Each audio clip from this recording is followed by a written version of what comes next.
U.S. President Donald Trump has repeatedly accused Canada of failing to get a handle on what he calls the flow of fentanyl. That sentiment was shared by a White House official who singled out Edmonton earlier this week.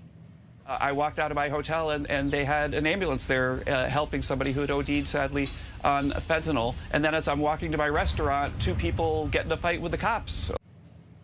Well, Ottawa has promised to crack down on fentanyl by adding more frontline officers and appointing a fentanyl czar. This is about exporting fentanyl.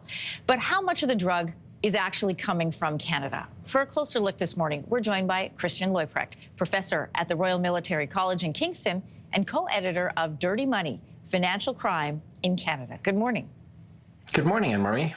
First of all, my understanding is that we are manufacturers of fentanyl and that we are exporters of fentanyl. So before we get to where it's going, can you explain how fentanyl gets in and how it's made in our country? Who's making it? Yeah, one's a sin of commission, the other is a sin of omission. So it's relatively easy to bring fentanyl into this country. Risks of detection, disruption, let alone prosecution, are virtually none.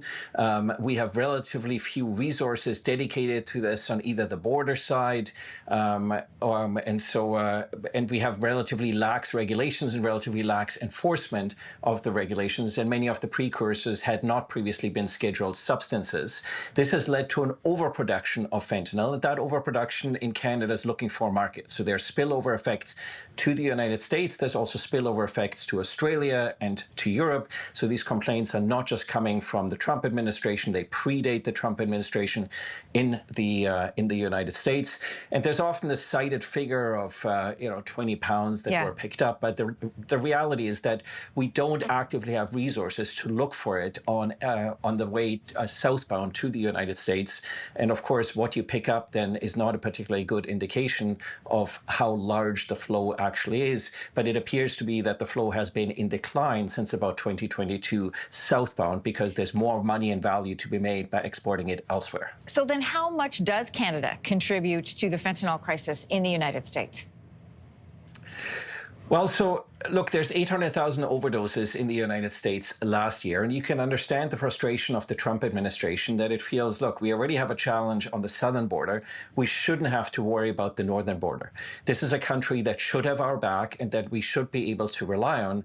And inherently, if we try to enforce actively, if we have proper scheduling of substances, then that would sort of mitigate some of the concerns. But of course, the combination of the ease of overproduction with precursors coming into this country, of financial crime, of the proliferation of organized crime, of the implantation of Mexican cartels, this multiplication of threat vectors that has now made the supply chain in Canada rather resilient in terms of fentanyl production, that is a concern to the Trump administration. And I just want to remind everybody of these numbers, and it's good that you bring them up because they come up south of the border as well. The U.S. seized 21,000 pounds of fentanyl.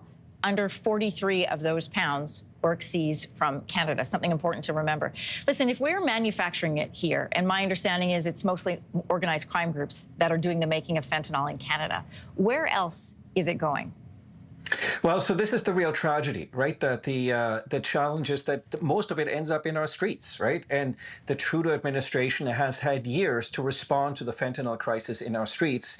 And yet the compassion comes when a U.S. president tells us to do the right thing for the United States, rather than a federal government that actually looks out for the best interests of the people whose lives and families are being ravaged by this pandemic. And I think we do need to take seriously the concerns also from our allies and partners about the spillover effects from Canada. And it's not just a matter of fentanyl. When we seize fentanyl, look at the super lab in Falkland, BC, that was busted on October 31st. You seize methamphetamines and a whole bunch of other drugs, as well as there's usually firearms involved. And as you point out, it's now a relatively sophisticated federated system that includes cartels and a host of different organized crime groups. So what are we going to do to actually contain and deter that type of activity? Christian, yesterday, Conservative leader Pierre Poilievre said he was going to give a life sentence to anybody who is caught with possession of more than 40 milligrams of fentanyl. Do measures like this actually change anything?